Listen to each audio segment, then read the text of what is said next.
Karnataka is set to introduce restrictions on mobile phone and social media usage among students below the age of 16, as the state government works on a comprehensive regulatory framework amid growing concerns over its impact on children. The development was shared in the Legislative Council, where Primary and Secondary Education Minister Madhu Bangarappa stated that the proposal announced in the state budget aims to curb mobile usage among children under 16.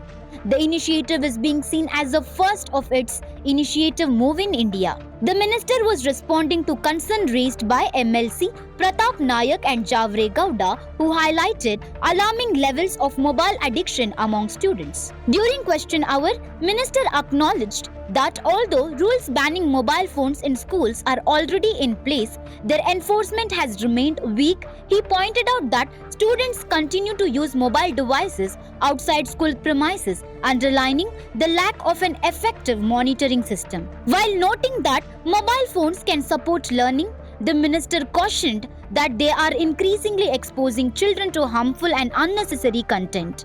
He emphasized that children tend to absorb whatever they are exposed to, raising concerns about the nature of content being consumed. The government is currently coordinating with the IT department, which has set up a committee to study social media practices and suggest necessary safeguards. The policy will also be shaped by inputs from parents, experts, and international child welfare organizations before it is finalized. Stressing the need for a balanced approach, Madhu Bangarappa said that mobile phones cannot be completely eliminated in today's AI-driven world. He added that the proposed policy will be presented in the next session of the House, with the objective of developing a model that could serve as a benchmark for the rest of the country.